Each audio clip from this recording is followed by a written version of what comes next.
नमस्कार, मैं नियाज खान और आप देख रहे हैं एनएमएफ न्यूज। दुनिया के सबसे बड़े लोकतांत्रिक देश हिंदुस्तान ने जिस हामिद अंसारी को कभी भारत का उपराष्ट्रपति बनाया था, वही हामिद अंसारी आजकल अंतर्राष्ट्रीय स्तर पर भारत को बदनाम करने लायक बयानबाजी करने में लगे हुए हैं।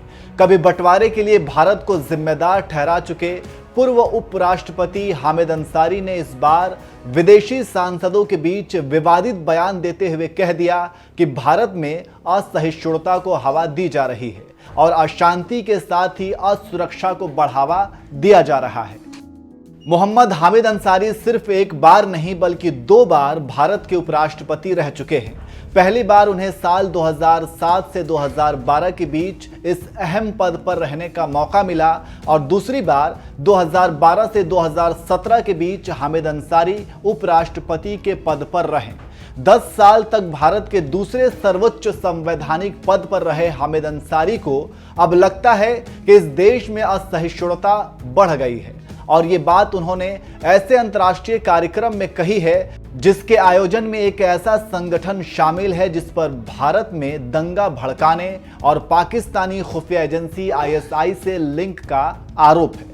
दरअसल बुधवार को जब भारत में गणतंत्र दिवस मनाया जा रहा था तो उसी वक्त वाशिंगटन में भारत के बहुलतावादी संविधान का संरक्षण विषय पर एक वर्चुअल इवेंट आयोजित किया गया था, जिसमें पूर्व राष्ट्रपति हामिद अंसारी भी शामिल हुए थे। इसी इवेंट में हामिद अंसारी ने इशारों ही इशारों में मोदी सरकार पर निशाना साधते हुए कहा, हाल के वर्षों में हमने उन प्रवृत्तियों और प्रथाओं के उद्भव का अनुभव किया है जो नागरिक राष्ट्रवाद के सुस्थापित सिद्धांत को लेकर विवाद खड़ा करती है और सांस्कृतिक राष्ट्रवाद की एक नई और काल्पनिक प्रवृत्ति को बढ़ावा देती है। वह नागरिकों को उनके धर्म के आधार पर अलग करना चाहती हैं, असहिष्णुता को हवा देती हैं और अशांति एवं असुरक्षा को बढ़ावा देती हैं। वाशिंगटन में आयोजित हुए जिस वर्चुअल इवेंट में पूर्व राष्ट्रपति हामिद अंसारी ने ये विवादित बयान दिया है, उस वर्चुअल इवेंट को 17 अमेरिकी संगठनों के ग्रुप की ओर से कराया गया था। इनमें से एक संगठन इंडियन अमेरिकन मुस्लिम काउंसिल यानी IAMC भी है। साल 2002 में हुए गुजरात दंगे के बाद इस काउंसिल का गठन किया गया था जो ये दावा करता है कि वो मुस्लिम हितों की बात करता है, लेकिन उस पर मुस्लिमों के हित के नाम पर भारत विरोधी प्रोपेगेंडा फैलाने का आरोप लगता रहा है। त्रिपुरा सरकार तो सुप्रीम कोर्ट में दिए अपने एफिडेविट में राज्य में हुए सांप्रदायिक दंगों के लिए जिम्मेदार भी ठहरा चुकी है।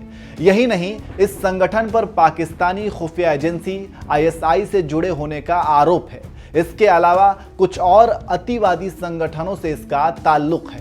हालांकि IAMC की ओर से इन आरोपों को खारिज किया गया है। उसका कहना है कि वह एक अमेरिकी नागरिक अधिकार संगठन है।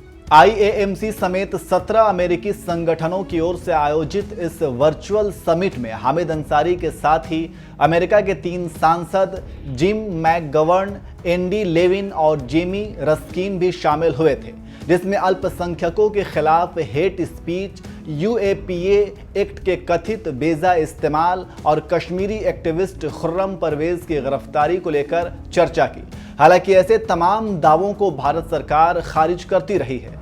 सरकार की ओर से अपने लोकतांत्रिक रिकॉर्ड का हवाला देते हुए कहा गया कि उसकी संसदीय प्रणाली और कानून पूरी तरह से पारदर्शी हैं। देश में नियमित और पारदर्शी चुनावों को भी भारत सरकार दुनिया के आगे लोकतंत्र की सफलता के तौर पर पेश करती रही है। आपको बता दें, IAMC में विवादित बयान देने वाले हामिद अंसारी इससे पहले भारत पाक विभाजन पर भी विवादित बयान दे चुके हैं। उनके मुताबिक भारत भी विभाजन के लिए जिम्मेदार है, जबकि ये बात पूरी दुनिया जानती है कि मोहम्मद अली जिन्ना ने ही धर्म के नाम पर अलग देश की मांग की थी। बहरहाल, इन सब के बीच जिस तरह से भारत में दंगा भड़काने के आरोपी संगठन इंडियन अमेरिका मुस्लिम काउंसिल की ओर से आयोजित वर्चुअल इवेंट में हामिद अंसारी ने यह बयान दिया है कि भारत में असहिष्णुता और अशांति को हवा दी जा रही है, उनके इस बयान पर आप क्या कहेंगे? अपनी राय हमें कमेंट करके जरूर बताएं।